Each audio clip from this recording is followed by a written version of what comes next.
Hello and welcome to I Can't Believe This Got Greenlit, a show where we discuss movies from our childhood, our nostalgia from watching them as kids, how they got made, and our experiences rewatching them as adults. I'm one of your hosts, Nick Warner, and listen.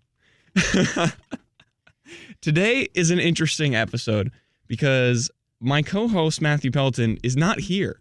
If you're watching this on YouTube, which you should be, or in that weird little Spotify, like how it plays the little video, you'll see that Matthew Pelton is not here, but we do have a guest today. So it's not just me. Today in the studio, we have the one, the only, Wren Livesay here. Welcome to the show. Hey, Nick. Thanks for having me. How does it feel to be my co-host for the day? It feels awesome. It's like a promotion. I know. I never expected it. It's an honor. I told you this literally right before the show, but Pelton texted me this morning, and he was like, hey, I'm not going to make it. And I was like, well, at least I have a guest, because we had a little fail-safe episode planned where if he didn't make it, I was just going to do a show on my own. And luckily you were here to cover me for that, so thank you, because I was not prepared whatsoever. Oh, maybe one day. Maybe one day. Maybe one day. But today we're talking about a movie that you picked that I'm really excited for. It's the 1991 movie Hook, the Spielberg, Robin Williams classic. Classic. Oh my God, it's crazy. Okay, so jumping right in to childhood stories. I'm going to start with you, because you're the guest today. My co-host for the day. So childhood stories. Why this movie? Because I know when you texted me, you had, was it just a few? You had a few movies. Is that I had right? several options. Okay. Most of them being Disney. Right. Which It's weird that I didn't pick them. But the thing is, and you might agree, being a Disney lover, Yeah.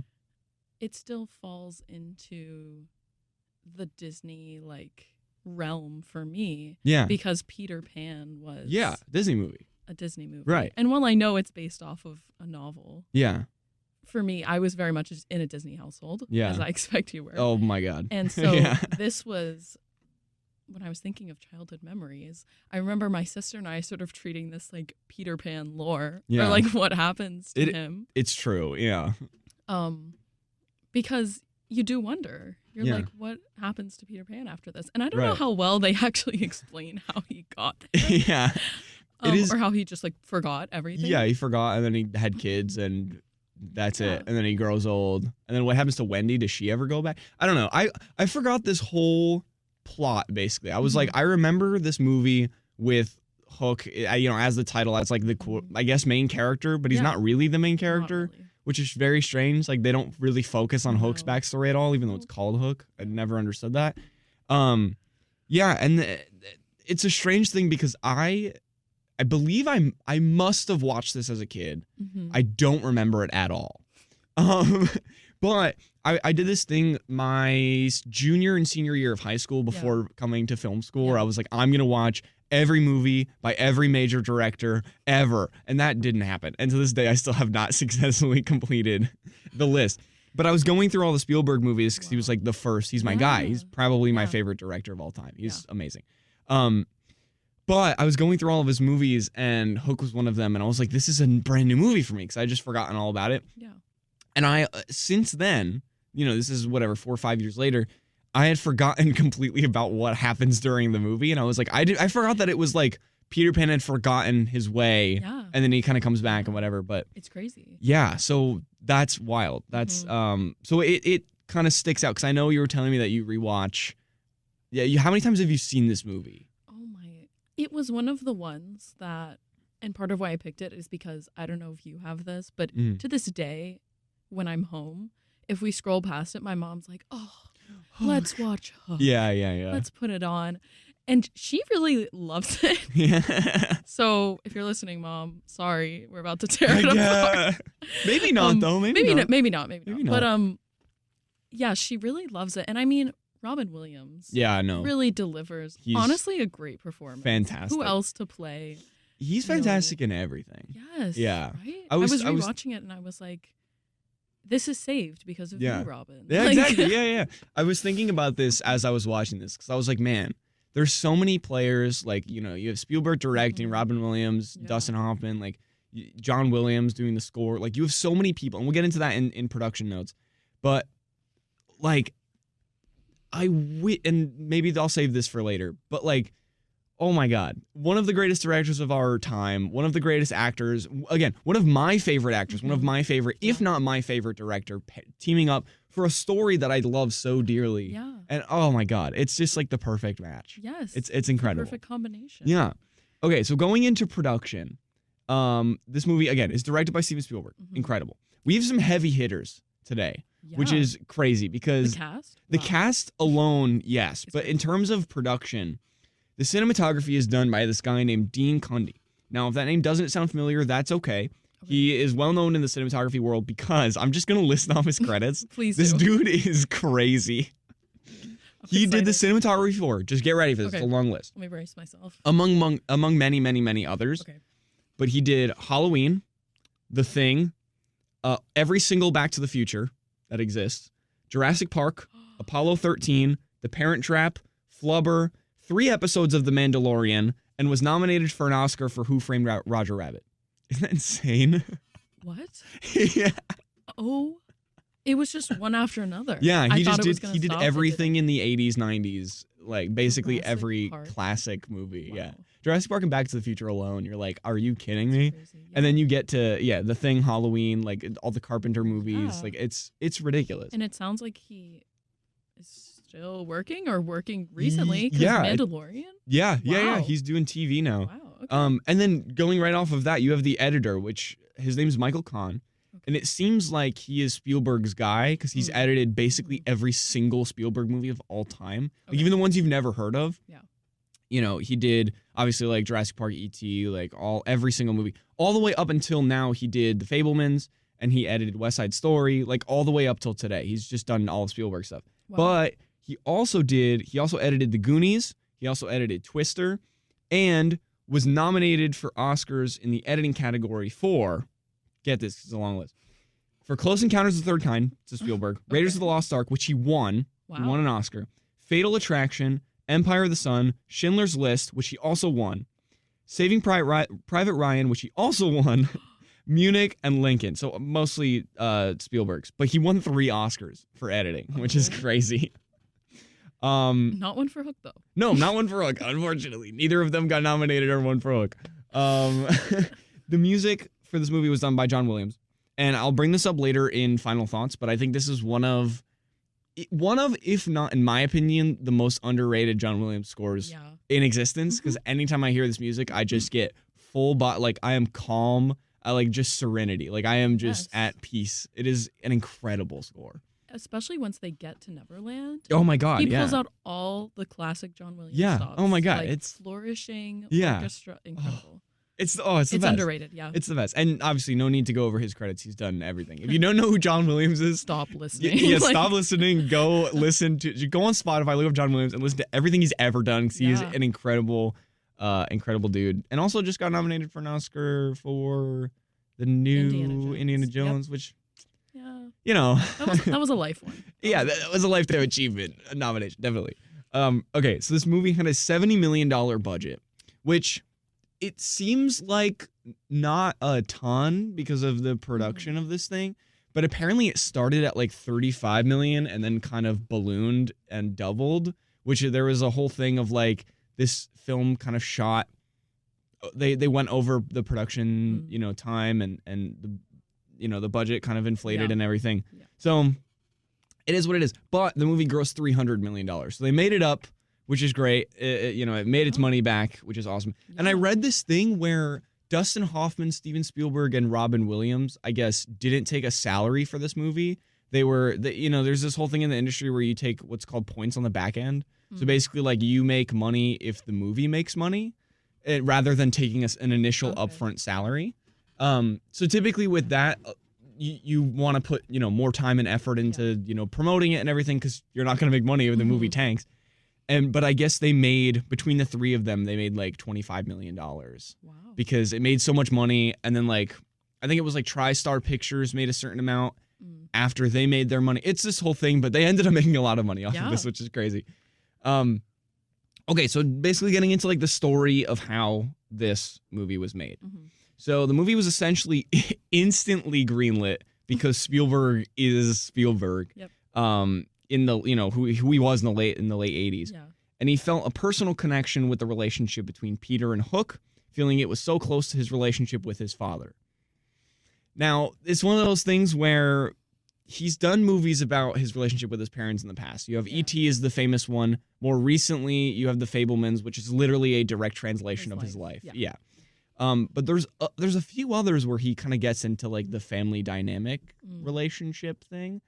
And this is a weird one, but it's one of them.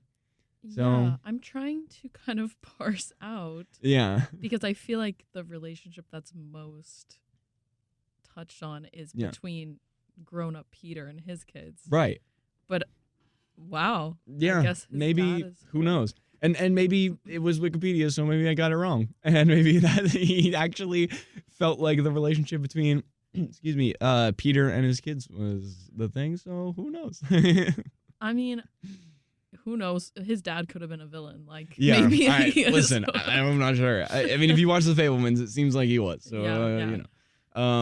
So Spielberg began developing a version of this movie that was very closely related to the animated film by Disney. You know, you get the classic characters, you get Wendy, you get Hook, all that fun stuff. Yeah. With Walt Disney Pictures. So initially, it was a Disney movie. Wow. When he first did it. And he also considered doing the film with Disney as a musical with Michael Jackson. What? As Peter Pan. Wait. Full stop. What? Yeah. Everything just changed. Everything has changed. And I feel like I've heard this story before. Like that Spielberg was going to do it with Disney and they was going to do it as a musical. Michael Jackson was going to star. But Michael Jackson didn't want to do the Spielberg route of the musical because he didn't want to play the Robin Williams version of the character where he forgot about his past. He was like, no, I want to be a lost boy, which now, thinking back to how horrible Michael Jackson was, that's terrifying. So I'm glad that didn't happen. Yes. Because his whole mantra of like not wanting to grow up. Yeah. It's like, I can't grow up. Yeah, I need to be around these kids. You're like, no. You did, no. Michael. Yeah. You grew up. No. The Jackson 5 is no more, please. No, it's over, Michael. Later on, the film moved over to Paramount with Dustin Hoffman already attached to play Hook, which is awesome. Yeah, I think he crushes the role. Yeah. As much as he's an interesting character, not the greatest guy in the world. But yeah. But just before filming began, Spielberg actually had his first son, Max, and decided to abandon the project altogether because it was shooting in London. He was like, I don't want to shoot in London for, however many months or weeks and, not be the father to my child. So he was like, you know what? Screw this. Peace out, guys. I'm going back to America. I'm going to LA. I'm going to go raise my kid. Yeah. And so he left it with Paramount with a guy named Nick Castle as the director. Okay. And now Nick Castle's an interesting guy because he didn't direct anything huge. He directed I think literally 2 movies before this, and none of them were massive smash hits. But he's known for being the actor in Halloween that plays Mike Myers, the guy with the mask. That's him. He's the one who came on to direct this movie, but he doesn't really have any directing background. So I'm not really sure why, if it was Paramount's decision or if it was Spielberg's decision to bring him on. Yeah, I'm not really sure. Well, I also feel like, though, with some of the stranger parts of this, all of these components are starting to make a little more sense. Yeah. There are a few. Because it was left in the hands of some guy. Mike Myers. Yeah. That's crazy. So did he come back? Yeah, naturally, the movie we have today is directed by Spielberg. Yeah. So basically what happened is Robin Williams was signed on in 1989, and both him and Dustin Hoffman had creative differences with Nick Castle, the director, this Mike Myers guy. As you'd imagine. Right. And so Spielberg's talent agent at the time, so it gets a little tricky. So Spielberg's talent agent was a guy named Mike Medavoy. That's how I'm going to go with the pronunciation. Who also happened to be the head of TriStar Pictures at the time. So stick with me. Okay. It's Spielberg's talent agent, also the head of TriStar Pictures. Okay. Right? Got it. And at that very moment, TriStar Pictures just so happened to take over the film from Paramount. So it went from Disney to Paramount to TriStar, which basically let Spielberg's talent agent take over the project. And he basically was like, who is this Nick Castle guy? This is a Spielberg, project. Yeah. I don't know what's going on here. We need Spielberg back. So through all this different, like, who has the rights, who's doing the movie, who's financing it, Spielberg ends up coming back, and Castle is dismissed. But they paid him $500,000 in severance. So he worked on the movie for who knows how long, but he left with $500,000. Wow. Kind of a sick move, yeah. To Who's not sign complete me a project, and then tell me to leave. To not complete a project and get $500,000 out of it. Yeah, I mean, that's crazy. Listen, I'll take it. Mm-hmm. So filming began officially in February of 1991 with a reworked script and Spielberg attached to direct. And kind of the last thing that I have in production is this film was shot in several sound stages, with one housing a full-scale Jolly Roger. So literally just in this one sound stage, you just had a full boat. That's where and part of the movie takes place. Yeah. Like, their shots, they took full advantage of that. They were like, we need to milk this thing for all it's got. But it's crazy because, at least how I think of it, because maybe this is not how everyone else thinks of things, but like when you think about like movies and TV shows, right? It's like back in the day, you get like one soundstage per production. Yeah. You change everything, but everything happens in that one thing. You're like, oh my God, that's where, all of Charlie Chaplin's movies are taking place. Yeah. It's this thing, whatever. I don't think he ever shot a soundstage, but it is what it is. That's a bad example. Yeah, no, but yeah. All of Riverdale is shooting in there. Oh my God. Again, probably not in a soundstage, but you know what I'm saying. So imagine with us. Exactly. So, but if you think about it, you have like several of these on the lot, and like 5 or 6 of them are just for Hook. Like and I get it because it's Spielberg, so it's like, yeah, this is the guy, he's taking over. If anyone's gonna do it. Yeah, it's him, right? It makes sense. But it's crazy that it's just like in one of them is just the boat. And then in one of them you have like, the Lost Boys little campsite. It's like that whole thing is in one. And then just et cetera, et cetera. Like you get everything else. Yeah. But yeah, it's crazy. That is crazy. So that's all I have for production notes. Going into the plot, you ready to unpack this crazy movie? Also, before we get into it, I want to say that on this show we usually cover, we cover movies from our childhood, all this stuff, we rediscover them. But a lot of them are animated movies that are no longer than an hour and a half. Yeah. This movie is not that. 2.5 hours. I was not expecting this last night, and I got all my work done, and I was like, all right, I'm gonna sit down and watch the movie, prep for tomorrow. I sat down and I opened Hulu, start watching the movie, and I was like, 2 hours and 21 minutes. What? Which is crazy because I mean, obviously adults love this movie as well, but it feels very, we want kids to watch this. Yeah. It's Peter Pan. What kid, especially, when this was coming out in the 90s, had the attention span to like sit and watch? I don't know if, again, I'm sure I watched this as a kid, but I don't know how I got through it. It had to have been like, I fell asleep and the next day I was like, let's put it back on. Right, let's watch it again. Yeah. There's or no way. if it was just like on, not Disney Channel because it's not a Disney thing, but whatever, on cable. Yeah. So I don't know, but God bless them. Like, this is crazy. And I don't know about you, but at least for me, the first half of the movie feels like a 2.5 hour movie. Yes. The back half, once they get to Neverland, you're like, okay, this is great. It kind of picks up the pace a little bit, and I'll get to that in final thoughts. Yeah. But at least in the beginning, you're like, okay, you're taking a really long time explaining who this guy is, how he's like a bad, corporate man, whatever. Anyways, going into the plot, we open on a school play. I thought this opening was pretty cute. I thought it was fun. Yeah. We open with a school play, which is a rendition of the classic Peter Pan story, where Robin Williams' daughter, Robin Williams is Peter Pan in the movie, his daughter in the movie plays Wendy in the play. So it's like this big meta thing where it's like the real life Peter Pan is watching a stage version of the story of Peter Pan. But it makes me think like the logistics of like the world building. Like, what are the rules?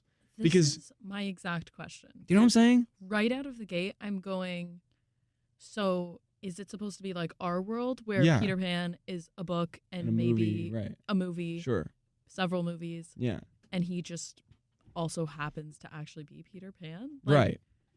Is he the Peter Pan they're all talking about? Are they talking about like folklore, like, you know what I mean? Like, Yeah, just, it's a weird, especially with this play opening it.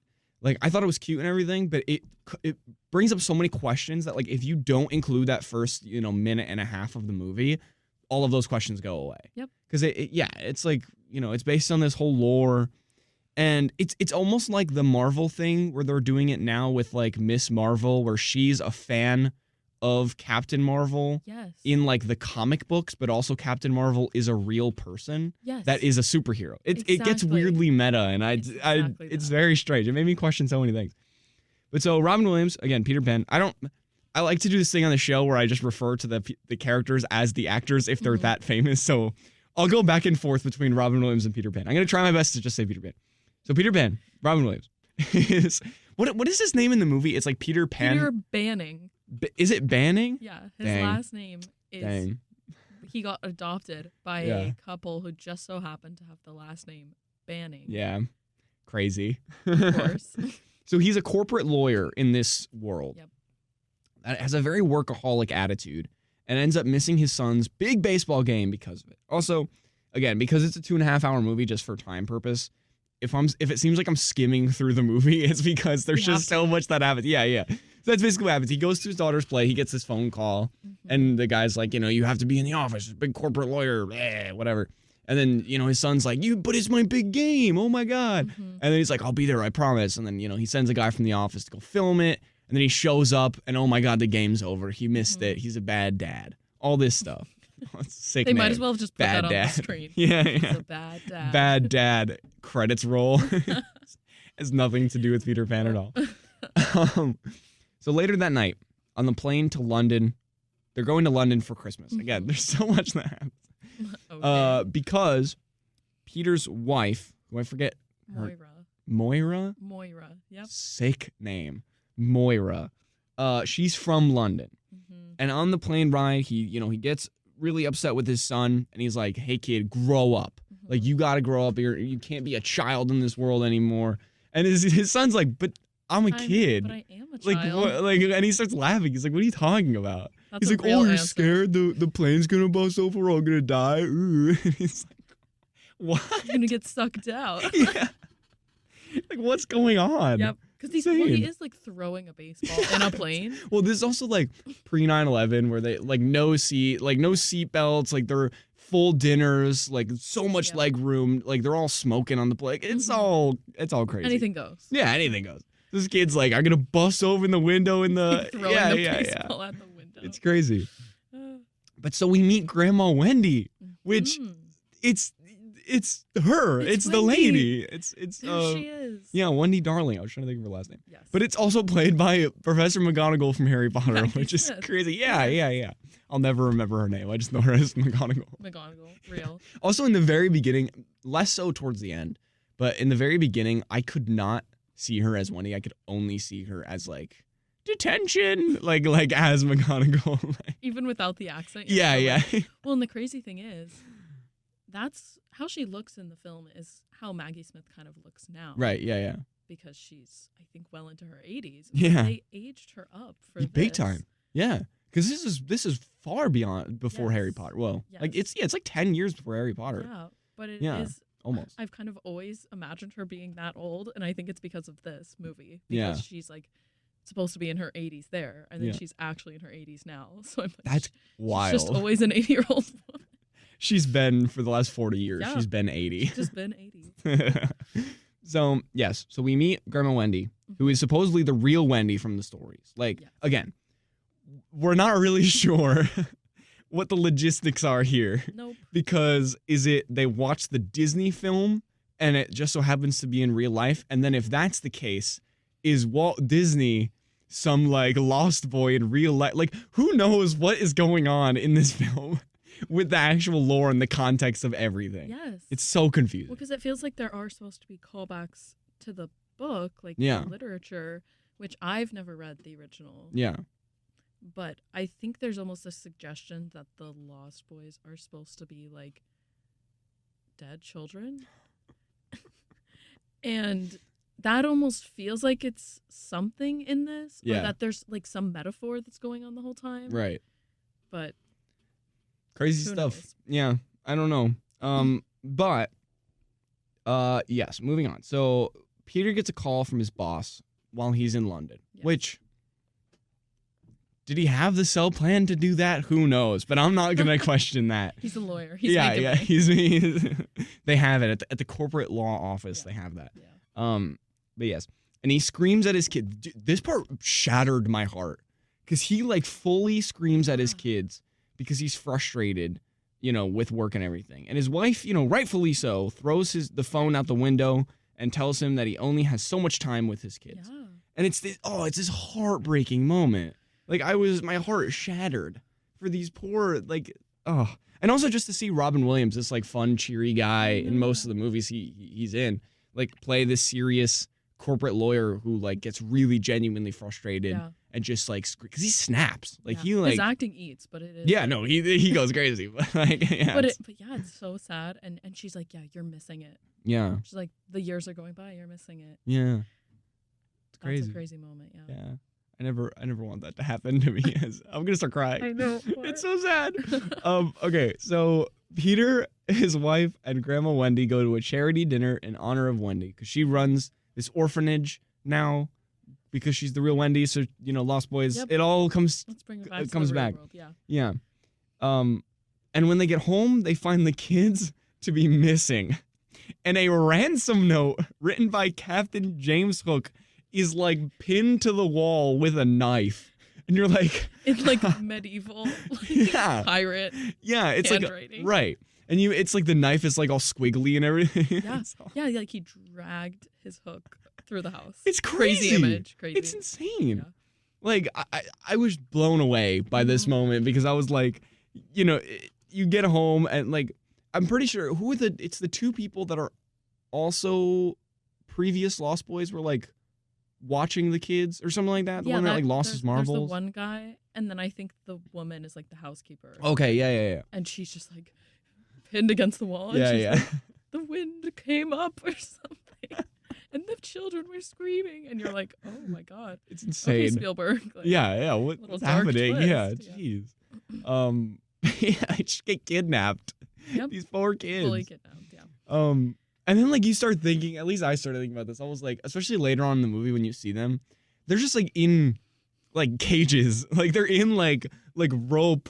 And you're like, are they being fed? Like, are they, like, literally going to die? Like, what's going on? Because we know they're there for, like, 3 full days. Yeah. What's happening? They are malnourished by the time they leave. Like, it's insane. Yeah, Peter's gonna be paying like therapy bills. Yeah, after what happened. Yeah. Like what's going on? Yeah. Well, yeah. Also, like when he realized it, like when all the memories come flooding back, like when those memories cross paths, does he not like go actually insane? Like, do you know what I mean? Right? Like he's like, oh my god, I've been living my life for so long without these memories.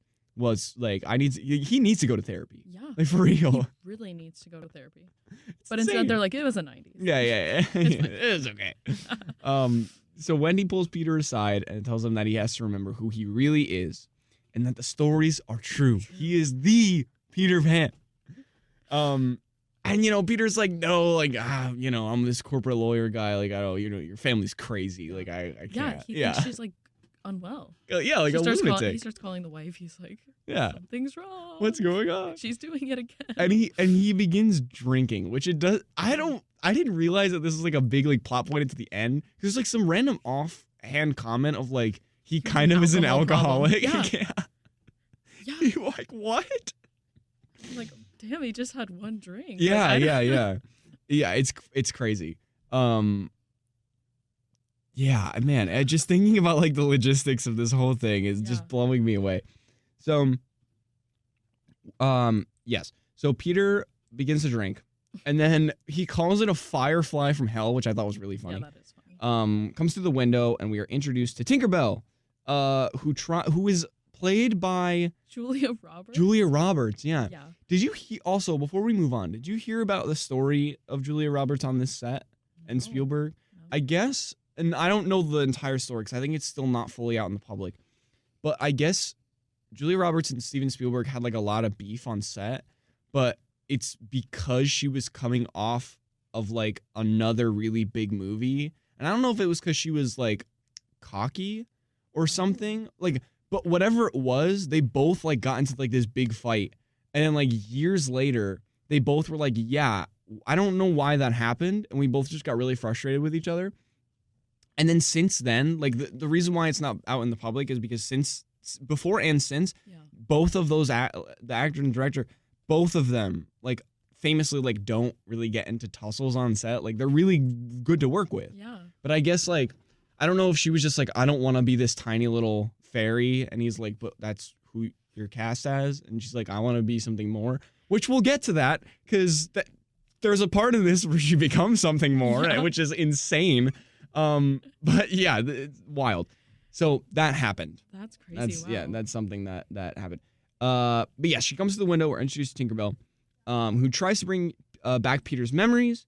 But when he doesn't budge, she kidnaps him. Yep. Like she just fully like wraps him up and then sprinkles pixie dust and then just drags him. Also, she's strong as hell. Like, like that's crazy. I know the little image of him, like his whole body in a sheet. Yeah, and there's then like a tiny little light it's going towards the second star to the right.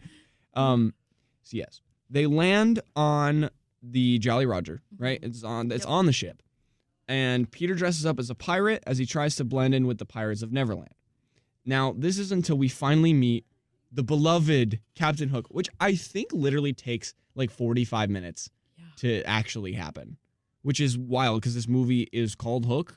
And again, he is not the main character. No. There's no like backstory. There's no like, it's just the trope from the other movies and lore and everything. There's no like, oh, we're going to go further into his backstory. No. I don't know. It's just the same old. And even the Lost Boys are like more developed and have their own sort of Spielberg twist. Yeah. But Hook's just Hook. Yeah. And he looks exactly like he does in the Disney movie, pretty much. Yeah, exactly. But also, correct me if I'm wrong, but isn't there another like live action Peter Pan movie where like they do kind of get a little bit into his backstory? Or maybe not, but I do remember there's like another live action one. One of them out there has to. Yeah, like his like backstory and everything. I'm not sure. Maybe it's a TV show. Who knows? I know like, don't they do, what's that? It's like Once Upon a Time for like ABC. Yes. And they have like backstories. Is that where it was? Okay. Maybe I stopped watching once the Frozen stuff started happening just because I moved on to other things. And nothing, I loved the show. I was a big fan. I think a lot of people stopped watching Frozen stuff happen. I also used to watch it. Yeah, it was pretty good. It was pretty good. I was a big fan. Maybe that's why I started working for Disney. Who knows? Oh my god. Yeah, I was like, I'm gonna be that. I'm gonna be these guys. I'm gonna go to a town and then discover that all of my friends are actually Disney characters. I'm waiting for that day when I'm at Emerson and I'm like, I think Pelton is actually Peter Pan in real life. Wait, that tracks. That's why he couldn't come today. He was like, he's off fighting Captain Hook. It's too close to home. Yeah. Right. Yeah. So yeah, we meet Hook, and he, exposes Mr. Peter Pan to everyone on the ship. Sir Peter as Pan. The great Peter Pan who can't fly and is afraid of heights because he's still brainwashed. All of his memories are gone. And after a bit of negotiation, Tinkerbell convinces Hook to allow her to train Peter for 3 days to give Hook the big fight with Peter Pan that he desires. Mm-hmm. Like, this is his thing because, Hook challenges Peter Pan. He's like, go up, climb up the ship, touch your kid's hands, and they will be free. Freed. But because he can't fly, he's too far away, so he can't get it. And then he's like, you're not the real Peter Pan. And Tinkerbell's like, no. He is. He just doesn't remember. Let me train him. And then, they have this whole negotiation thing where she's like, I need, a week? And then he's like, 2 days. And then she's like, 4. Back and forth. Yeah, and they finally settle on 3, which is so interesting. Because, again, those kids are starving. Get them help. Also, he was so close. It was kind of like a Jack fitting on the door situation in Titanic. Like, he could have. Yeah. He could have. Easily. And then he, slips, and then he grabs it. But if he tried again, he scooted up a little further. Or even, jumped. That. And then, because then he could just grab onto the net. Yes. Or, his kids could have started swinging. You know what I mean? And they could have grabbed. What's going on? I know there's no movie without it, but, come on. Yeah. I feel like this happens a lot on our show where like it's such an easy fix in the first 20 minutes. Well, in this case, 45 minutes, but you know. Exactly. So yes. And then as they're all like cheering, you know, for this giant, you know, fight, this war, Peter falls off the plank and eventually ends up at the hideout of the Lost Boys, who try and immediately kill him. He gets there and he's like, I don't know, I'm the Peter Pan, I guess. I'm that guy. And then they're like, no, not true. No, you are not. And then they try and obliterate him. And this goes on for like a pretty long time. Like he just runs away. They're like fully messing with him. And then the leader of the pack, he pulls out like a sword and he tries to kill him. He's like, what the heck They were is happening? taking full advantage of the set because they wanted to get every nook and cranny. They have him like running up and down, random places. It's wild. Yeah. So Tinkerbell convinces the Lost Boys that he is Peter Pan, and Rufio, who is now the leader of the Lost Boys, is reluctant to give up his leadership. He's like, no, you left. I'm the guy now. Yeah. This is my team. So Hook tries.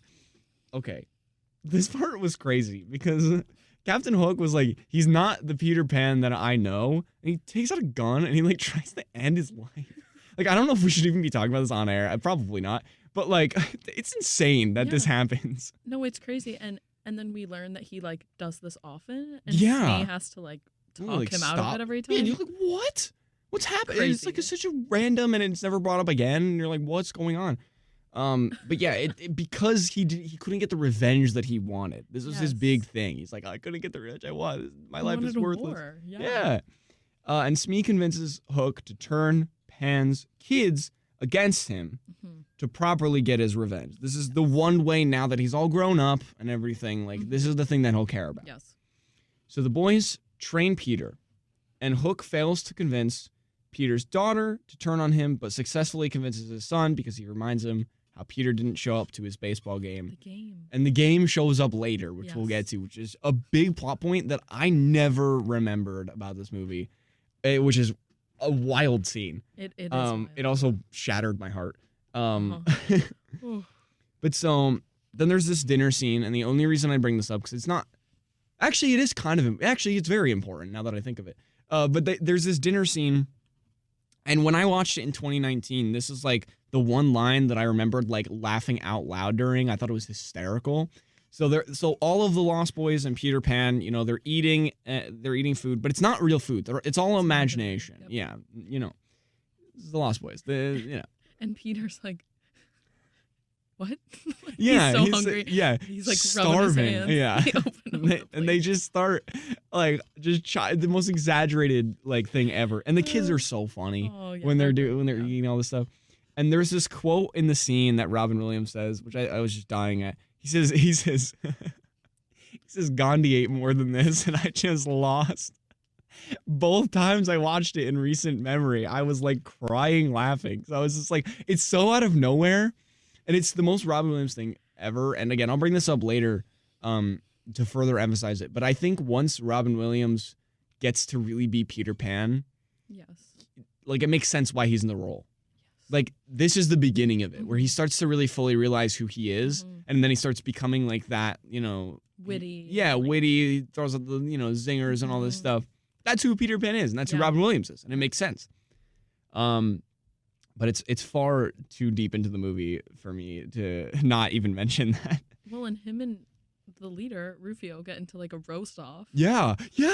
And it's so funny. And you're like, this has to be improv from his side. Oh, it's amazing. There's so many little moments where you're like, there's no way anyone wrote that. Oh, it's so good. So after getting to a fight with Rufio at dinner, that happens. Peter finally builds up the courage to use his imagination and unlock his abilities as the great Peter Pan. So he goes and, they're fighting, and then he's like, suck on this. And he like has like a little spoon and he like flicks food at, I think it's Rufio, right? It is Rufio. Yeah. And then the food actually exists and it like splatters on him, and he's like, and he like looks, and there's like all this food on the table. He's like, oh my God, I'm doing it. I'm Peter Pan. Yeah. Yes. So then we get to the baseball scene. So Captain James Hook. James. Played by Dustin. Name is James. Hosts a baseball game to show his loyalty to Jack. Jack, by the way, is Peter Pan's son. I don't think I ever mentioned that. I just wanted to make it abundantly clear that it's his kid. And Peter and the Lost Boys show up to steal Hook's hook. Yeah. Yeah. That's the right. It's like a game, I think. I think they do it often. Because Right. it has many hooks. Yeah. Yeah, I always think about do you remember in the original Peter Pan when he had like the golden hook that like sparkled? Oh, Yeah. that was so and they like cool. pull it out of the vault or whatever, like the back. Oh, that was so neat. Yeah. I think about that far too often. Uh-huh. So Peter sees his son hit a home run, which, okay, can we talk about this for a second? Because his son is not good at baseball whatsoever. Was it like a controlled ball? Was it in his imagination? Like, what's going on here that maybe it's all just the logistics of Neverland. Yeah. That like everyone can collectively use their imagination to launch this thing out of, this kid smacks this ball like out of Neverland. Like it sails. It's insane. Like it makes no sense. Well, and it goes so far that like in a later scene, Yeah. Peter's like back in the Lost Boys camp and it hits him in the head. Like how is that possible? He did nothing in the real world. Yeah. And all his teammates struck are like, out. "Man." This kid sucks. Yeah. I hate this Neverland. guy. Yeah, it's He kills wild. it. Yeah. But yes, so Peter is beyond proud of his son because he just saw him hit a home run. But he can't share in the glory because he's hiding from Hook. And he's a little sad. He runs away, runs back to the Lost Boys camp, gets hit with the ball. And then he has this moment where he like looks in a pond and he sees the reflection of his old self. Yeah, his young self. Wow, that was an interesting way of phrasing that. Because old self anyways. His past self. There you go. Yeah. They're all correct. Yeah. And then we get this moment where, he discovers this little secret hideout for him, Wendy, is it James? Whoever the other kids are. Michael. It's like Michael. John. John, not James. Like yeah, the John. siblings. James is James Hook. Yeah. John. That was the guy I was looking for. All the British names. All the British guys. And then Tinkerbell kind of basically is like, you are Peter Pan. And he's like, oh, and it finally clicks. Because he's like, this is where she's sad. Yeah, and it all comes here. back. Yeah, it all comes back. And then we get probably my favorite scene in the whole movie. Yep. I think this is the best part of the score, the best part visually, like the most just surreal, like this was just made me feel so much joy. It's like the classic Spielberg moment. Yeah. It's just pure awe. Yeah. You see the scale of Warm everything. and fuzzy. Yeah, warm and fuzzy, the whole thing. The adventure, the wonder, everything. He starts flying. Mm-hmm. He busts out of the thing, the tree, whatever, and he shoots up into the air, somehow fully in the Peter Pan outfit now. Yeah, he has like the robes and the little knife and everything, Like the little frayed sword. leaf. Yeah, exactly. Like okay, sure. He just ditched his Whatever. like lawyer corporate outfit, whatever. Mm-hmm. Yeah, it's insane. But it was so magical. Like you get the like It's so good, the yeah. score's amazing. Yeah. And so he's flying, and you get all the classic Spielberg reaction shots of all the kids going, "It's Peter Pan, he's back, let's go!" Like, yeah, and it's the best. And so that moment happens. I just want to take a moment to really talk about that because it's the best. It's so good. It's if so you good, don't yeah. know what I'm talking about and you don't want to watch the whole 2.5 hour movie, go on watch this. YouTube and just look up Hook, Peter Pan, flying scene, whatever. Well, and he gets the ability to fly because he remembers. Yeah. He has this happy thought. Right. He's a dad. Yeah. And there's this moment of like what the mom was trying to communicate. Yeah. In that like first scene. Yeah. It clicks and he's Yeah. like, I'm a dad. I have to be there for my kids. Right. And he's so happy about it. Right. And he But flies. also, again, logistical question here. If this is his happy thought now, is it the same happy thought always? Because he didn't always have kids. So he was flying with a different happy thought back in the day.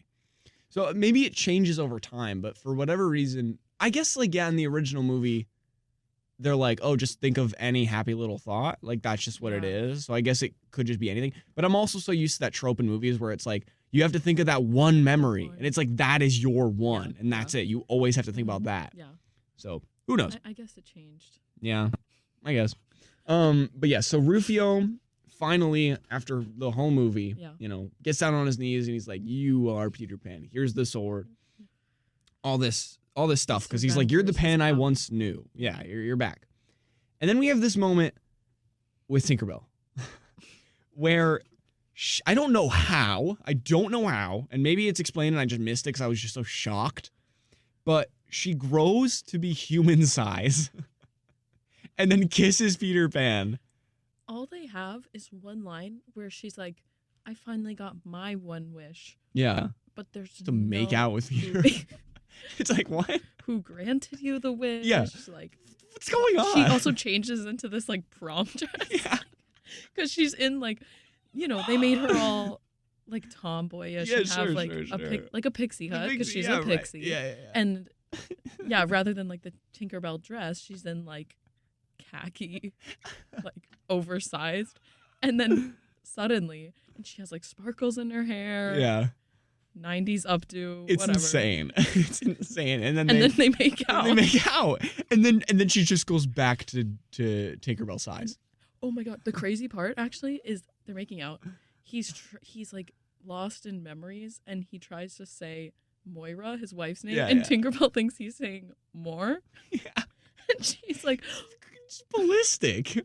And he's like, no, Moira, girl. Yeah, like, back you're off. Not the one. Yeah. What's going on? Makes no sense. So, yeah, that insane scene happens. And then finally we get to like the moment that I've been waiting for like literally 2 hours at this point, which is insane. Peter Pan boards the Jolly Roger to take on Hook and get his kids back. The whole crux of the movie. Mm-hmm.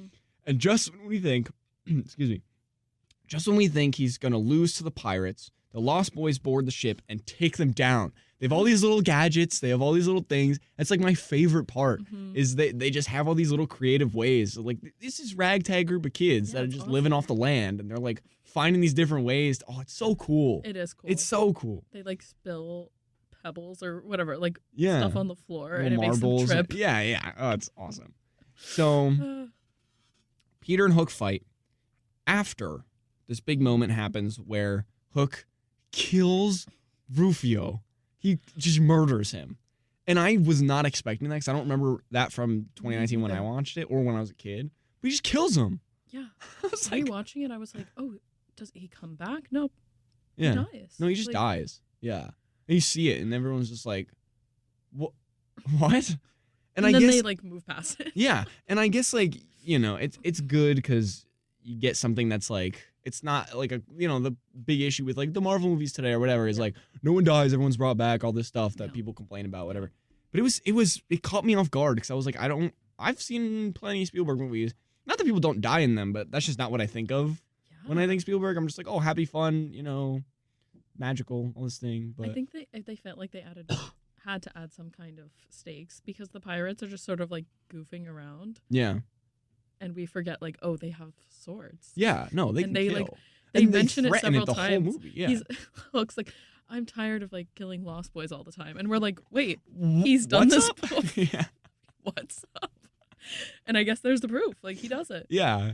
But like, yeah, wow, it comes out of nowhere. And that's like the pirates' whole thing is like we love killing Lost Boys, like just killing children. It's like it's insane. It is actually like insane.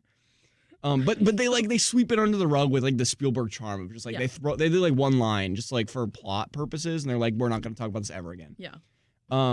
So yes.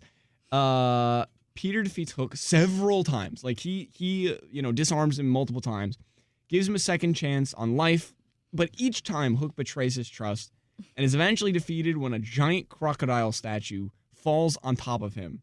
And it like eats him, right? Like the mouth like I'm not really sure how this is something I wanted to talk about. So Okay, great. Because the whole film, they're like, he killed TikTok Croc. Yes. The crocodile. Classic. From Peter Pan. Yeah, my favorite character. He hates clocks because of him. He's dead. And he's in the town square or like on the middle of the ship with the clock sort of in his mouth. Yeah. And what I'm so tripped up about is, he like falls onto him, but then the crocodile like burps as if he ate him. Right. Like it's a real. And we're just sort of like, what? Yeah. And I think it's just supposed to be this like suspension of reality, like it's never. Yeah, sure. Yeah, right. But there's like smoke. Yeah. And then he's gone. Yeah. Crazy. And who knows where he goes because they'd never made a Hook 2. I think they were getting to the end and Spielberg was like, that's fine if he just falls on him and eats him. We have 3 more days to shoot. Let's do this. So Jack forgives his father, and Tinkerbell guides the three back home. They finally make it back home, and he appoints one of the Lost Boys to be his successor.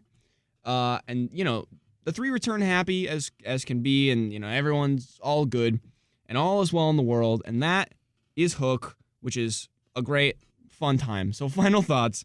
Do you want to start? Because this was your movie, your pick. So final thoughts. Did it hold up? What were you thinking about during this movie? I think the movie, for me, it really has a hard time with what it wants to be. Yeah. Because even I was like talking to my family about this before doing this because we watched it together so many times. Yeah. And it doesn't know if it wants to be like a kid's movie or if it's trying to be deep and metaphorical. Right. And I think it kind of tries to do both. Mm-hmm. But I mean, I'm entertained. Yeah. I watch it and I'm entertained. Yeah. I think Robin Williams cannot be better. Yeah, I think he gives an great. incredible performance. Yeah. I think, it drags. Like, there are times where it's like, do we need the Tinkerbell Peter makeout scene right now? Absolutely not. Like, no. A lot of that I struggle with. The Hook existential crisis scene, like, there's a couple in there where you're like, how is this possible? Yeah. I don't know. Yeah. So, yeah, it's an interesting time. So for me, I wanted so badly to like really, really love this movie. Yeah. It's similar to I don't know if you're familiar with this, but there's a Twilight Zone movie that's split into 4 parts, and Spielberg directed one of the parts. And it's like famously one of the really, really bad Spielberg things. Like that, just like they had like a bunch of really good directors. Yeah. It all kind of fell apart. It's not great. Mm-hmm. But it's one of those things where I'm like, it has all the parts that you could possibly ask for. A great score, a great actor, one of the best directors of all time. Or again, one of the best actors of all time. Yeah. 2 really good actors. Yeah. And it's such a good premise. Like I've talked about this in the past, like Willy Wonka, that whole premise. Like it excites me to think about, but then when you actually see it on the screen, you're like, nah. Like there's something missed. There's something, and I can't put words to it, but there's something missing. And that was kind of how I felt here. I think the one major thing for me is I mentioned it a little bit throughout the episode, but I wish that they spent more time with Peter as Peter, like as Peter Pan. Yeah. Because once you get to him in that outfit with the little, tree, the little leaf outfit with like the sword, he's doing his thing, and the classic like witty banter of Robin Williams, that makes it. Yeah. But the first literally like hour and I have it written down. Literally there is 35 minutes of this 2.5 hour movie with Peter Pan as Peter Pan. And the rest of it, you're like, he's kind of lame. I didn't like him as the corporate lawyer. That's just not Robin Williams. And I understand why they had to do it for story purposes to get to that point where he thrives in that role. But something about it fell short for me. Obviously, the score, as I've mentioned, I think it's one of the most underrated scores of John Williams. Underrated scores of all time. I think it's fantastic. And it's a classic Spielberg adventure. There's so many like different things that you're like, this is great. It's Spielberg. But, there's certain elements where I was just like, whatever. Yeah. And one final thought on Hook. I can't believe this got greenlit. Oh my God. That was so much fun. Thank you so much, Wren, for being here. This has been such an incredible episode. Obviously, we're missing our co-host, but you came in, you got it done. We talked Hook. This was such a fun time. Thank you for being here. Yeah, I'm no Matthew, but no, you know what? No, you did a great job. This is such a good time. I couldn't have asked for a better no Matthew episode. This is so much fun. It was so much fun. Looking forward to having you and Angelo back, hopefully in the future together. Yes. That'd be so much fun. We'll talk more about that after this episode. Yes, tune in next week for another episode of I Can't Believe This Got Greenlit. Unfortunately, because Matthew is not here, we haven't really talked about what we're doing next week. So stay tuned. We will do something. We will see you then. Bye.